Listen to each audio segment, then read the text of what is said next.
நபிகள் நாயகம் ஸல்லல்லாஹு அலைஹி வஸல்லம் அவருடைய காலத்தில் நடந்த ஒரு சம்பவம். என்றைக்கும் பச்சை மரத்தில் ஆணி அடித்ததைப் போல உங்களுடைய உள்ளத்தில் பசுமையாக இந்த நபிமொழி இருக்க வேண்டும். மிகப்பெரிய கஷ்ட காலத்தில் நபிகள் நாயகம் ஸல்லல்லாஹு அலைஹி வஸல்லம் அவர்கள் ஒரு போருக்கு அழைப்பு விடுகிறார்கள். போர் செல்ல திரண்ட மக்கள் மஸ்ஜித் நபவியில் கூடினார்கள். அமர்ந்து கொண்டிருந்த மக்கள் மத்தியில் ரசூல் ஸல்லல்லாஹு அலைஹி வஸல்லம் அவர்கள் எழுந்து நின்று ஒரு சில முன்னறிவிப்புகளை செய்தார்கள். முஸ்லிமில் வருகிற செய்தி, நாளைய தினம் நடக்கப் போகிற போரில் இப்பொழுது நான் தேர்வு செய்கிற ஒரு தளபதியின் மூலம் அல்லாஹ் வெற்றியை கொடுப்பான். ஒரு முன்னறிவிப்பு. நாளைய தினம் நடக்கக்கூடிய போரில் இப்பொழுது நான் தேர்வு செய்கிற அந்த தளபதியின் மூலம் அல்லாஹ் ஒரு வெற்றியை கொடுப்பான். இரண்டாவது, நான் தேர்வு செய்கிற அந்த மனிதர் யார் என்றால் அவரை அல்லாஹும் நேசித்து விட்டான், தூதராகிய நானும் நேசித்து விட்டேன். எவ்வளவு பெரிய பாக்கியம்.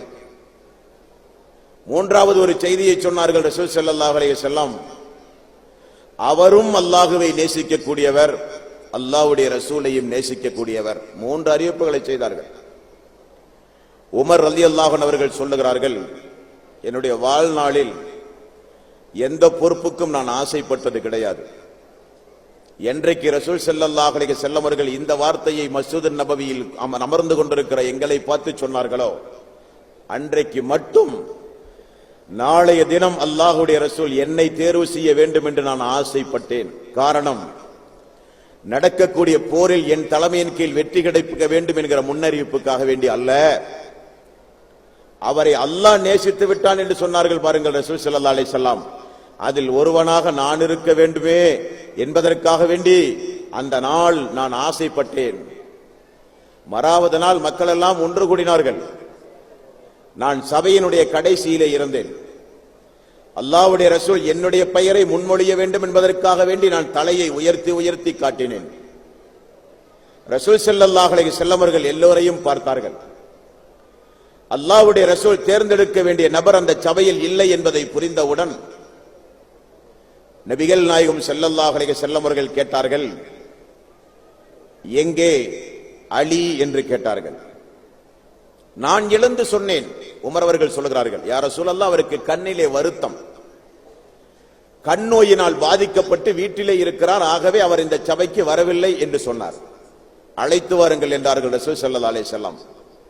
அழைத்து வரப்பட்டார்கள். அழைத்து வரப்பட்ட அந்த தோழரை பர்க்கத்திற்குரிய தன்னுடைய கரத்தை கொண்டு ரசூல் ஸல்லல்லாஹு அலைஹி வஸல்லம் தடவுகிறார்கள் முகத்தில். கண் நோய் விலகியது, நோய் நிவாரணம் அடைந்தார். கையிலே கொடி கொடுக்கப்பட்டது. அந்த கையில் கொடி கொடுக்கப்பட்டவுடன் தான் மக்கள் புரிந்து கொண்டார்கள், அல்லாஹ் நேசித்த, தூதர் நேசித்த அன்பு தோழர் இந்த அலிதான் என்று மக்கள் எல்லாம் புரிந்து கொண்டார்கள்.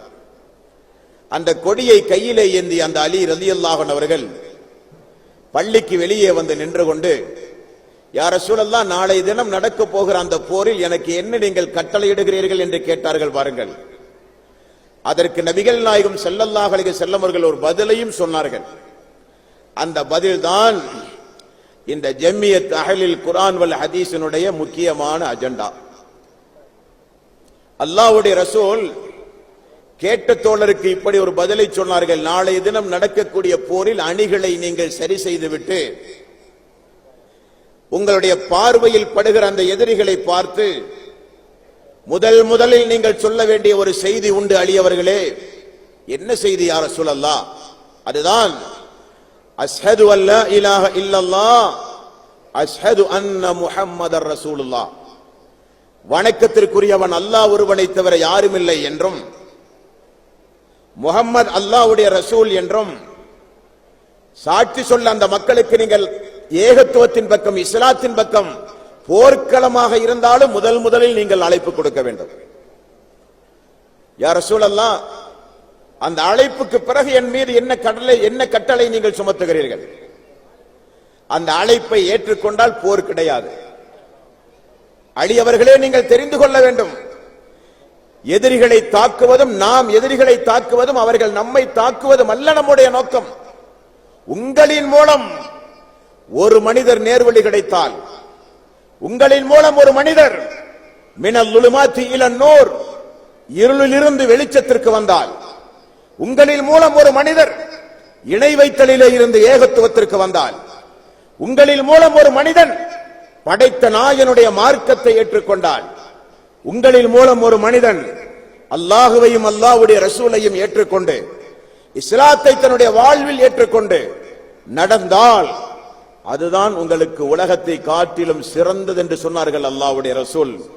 அதுதான் இந்த மாநாட்டுடைய நோக்கம்.